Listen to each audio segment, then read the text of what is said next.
सातव्या मुलीची सातवी मुलगी या मालिकेच्या आजच्या भागात आपण पाहणार आहोत.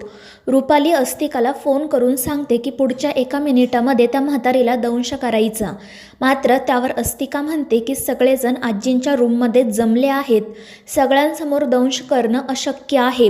आणि त्यावेळी रुपालीला सुद्धा सगळ्यांच्या हसण्याचा आवाज येतो.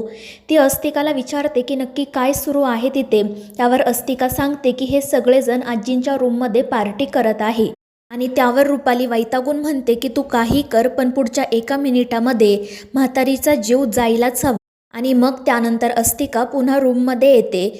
आजी सगळ्यांना तिच्या लहानपणीचा किस्सा सांगत असते आणि त्यामुळे सर्वजण मोठमोठ्याने हसत असतात. हसता हसता आजीला ठसका लागतो. अद्वैत पटकन पाणी घेऊन येतो. तर आजी म्हणत असते की मी खूप दिवसांनंतर इतकी हसले आहे, एवढी हसली की माझ्या डोळ्यातून पाणी आलंय, आता हसता हसता मरेल मी. मात्र ते ऐकून अद्वैत, फाल्गुनी, केतकी म्हणतात की हे काय बोलताय तुम्ही. अद्वैतसुद्धा आजीवर ओरडतो की म्हणतो आजी हे काय चालले तुझं सकाळपासून. त्यावर आजी म्हणते अरे मी सहजच म्हटलं, आणि हसता हसता मरण आलं तर चांगलंच आहे ना. आणि मग त्यानंतर ती अद्वैतला सांगते की आता तर माझं वयसुद्धा झालं आहे, एकदा का मी माझं पतवंड बघितलं की मी मरायला मोकळी. आणि ती अद्वैतला हे सुद्धा सांगते की माझ्या मृत्यूनंतर माझ्या अस्थी तू गंगेमध्येच विसर्जित कर, आणि ते सुद्धा फक्त तूच. आणि त्यावर अद्वैत म्हणतो की आजी प्लीज नको ना गं असं बोलू. आणि त्यावर आजी म्हणते ठीक आहे, चुकलं माझं. आणि मग ती वॉशरूममध्ये जाते. त्यामुळे अस्तिका खुश होते आणि त्यानंतर ती सुद्धा बाहेर जाते. दुसरीकडे ज्या ठिकाणी मनोरमाला पुरलेले असते त्या ठिकाणी इंद्राणी बसलेली असते. मनोरमाच्या आठवणींमध्ये ती हरवून गेलेली असते आणि रडत असते. त्यानंतर नेत्रा त्या ठिकाणी कुदळ घेऊन येते. त्या दोघीजणी त्या जागेला नमस्कार करतात. तर रुपाली झाडावर बसून हा सगळा प्रकार बघत असते. आणि मग त्यानंतर ती नेत्राला फोन करते, पण तिला रुपालीचा आवाज व्यवस्थित येत नसतो. त्यामुळे ती थोड्या अंतरावर जाते. रुपाली हसतच तिला विचारत असते की कुठे आहेस ग तू, आता जिथे आहे तिथेच थांब, कारण तू खूप मोठी घोडचूक केली आहे. त्यामुळे नेत्रा विचारते की हे काय बोलतेस तू. आणि त्यावर रुपाली सांगते की नागाने त्या म्हातारीला दंश केला, तुझी लाडकी आजी हे जग सोडून गेली, अनंतामध्ये विलीन झाली. आणि ते ऐकून नेत्राला मोठा धक्का बसतो. ती खूप घाबरते. तर रुपाली हसतच फोन ठेवून देते. आणि त्यानंतर नेत्रा लगेच अद्वैतला कॉल करते. तर इकडे इंद्राणी ज्या ठिकाणी मनोरमाला पुरलेले असते त्या जागेला नमस्कार करत म्हणत असते की आई मला माफ कर, तुझी शक्ती मिळवण्यासाठी मला हे सगळं करावं लागत आहे, पण हा देवी आईचा आदेश आहे, मी काही करू शकत नाही.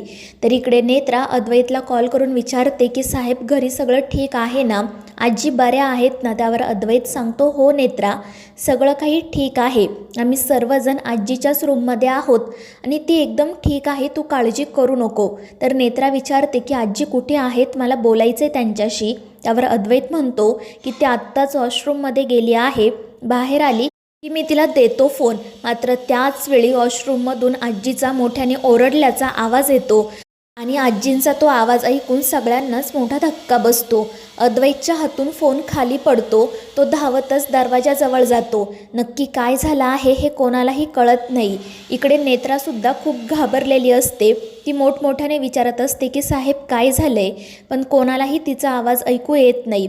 अद्वैत, फाल्गुनी, केतकी आजींना दरवाजा उघडायला सांगत असतात, पण थोड्या वेळाने आजींचाही आवाज बंद होतो. वॉशरूममधून कोणताही आवाज ऐकू येत नसतो. त्यामुळे सर्वजण अजूनच घाबरतात. नेत्रासुद्धा खूप रडत असते. आणि मग त्यानंतर ती पळतच इंद्राणीजवळ जाते. रडतच इंद्राणीला सांगते की आत्या आजींना काहीतरी झालं आहे, आपल्याला लवकरात लवकर घरी जायला हवं. आणि मग त्या दोघीजणी ती कुदळ त्याच ठिकाणी टाकून घरी जाण्यासाठी निघतात. तर दुसरीकडे अस्तिका पुन्हा घरामध्ये येते. ती खूप खुश असते. तिच्या दातालाही रक्त लागलेले असते. आणि मग ती रुपालीला फोन करून सांगते की हे विरोचका, तुमच्या आदेशाप्रमाणे काम झालं आहे. आणि ते ऐकून रुपाली खूपच खुश होते आणि मोठमोठ्याने हसू लागते. तर इकडे अस्तिका तिच्या जिभेने दाताला लागलेलं रक्त पुसून घेते आणि हसतच आजींच्या रूममध्ये जाते. सर्वजण आजीला मोठमोठ्याने आवाज देत दरवाजा उघडायला सांगत असतात. तर अस्तिका तिथे जात नाटक करत विचारते की काय झालंय.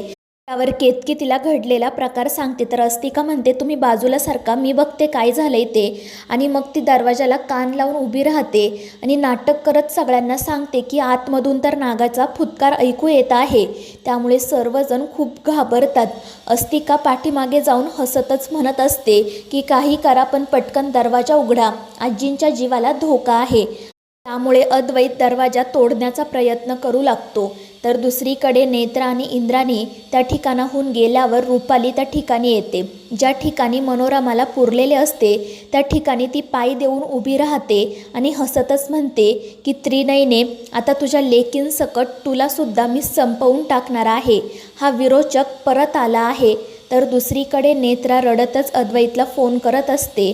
पण अद्वैत तिचा फोन रिसीव्ह करत नाही. त्यामुळे नेत्रा अजून घाबरते. ती सतत रडत असते. तर दुसरीकडे रुपाली त्या ठिकाणी खड्डा खणायला सुरुवात करते. तर इकडे नेत्रा आणि इंद्राणी जमेल तितक्या लवकर पुण्याला जाण्यासाठी प्रयत्न करत असतात. नेत्रा सतत अद्वैतला, केतकीला फोन करत असते पण कोणीही तिचा फोन रिसीव्ह करत नाही. त्यामुळे ती खूप घाबरते. तर इंद्राणी तिला विचारत असते की तुला नक्की कोणाचा फोन आला होता, कोणी सांगितलं तुला हे सगळं. आणि त्यावर नेत्रा म्हणते की मला आधी रुपाली बाईसाहेबांचा फोन आला होता. त्या म्हणाल्या की नागाने म्हातारीला दंश केला आहे. आणि मग त्यानंतर मी अद्वैत साहेबांना फोन लावला. मी त्यांच्याशी बोलत असतानाच आजींचा मोठ्याने ओरडण्याचा आवाज आला. तर दुसरीकडे रुपालीला त्या ठिकाणी मनोरमाची कवटी सापडते. रुपाली ती कवटी हातात घेते आणि हसतच म्हणते की मनोरमा, कशी आहेस ग तू? विरोचक आता पुन्हा आला आहे. तर दुसरीकडे आजींना बाथरूममधून बाहेर काढले जाते. आजींचा मृत्यू झालेला असतो. त्यांचा चेहरा पूर्ण काळा निळा पडलेला असतो.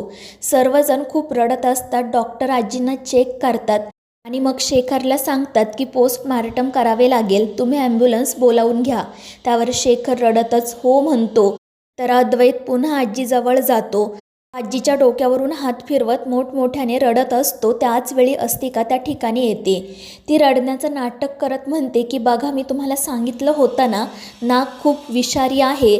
जर त्याने दंश केला तर काही सेकंदातच माणसाचा मृत्यू होऊ शकतो. आणि मग ती तेथून निघून जाते. तर शेखर अद्वैतला विचारत असतो की नेत्रा कुठपर्यंत आली आहे ते बघ, तिला लवकर घरी यायला सांग. त्यावर अद्वैत हो म्हणतो. तर दुसरीकडे रुपालीला त्या ठिकाणी मनोरमाचा सापळासुद्धा सापडतो.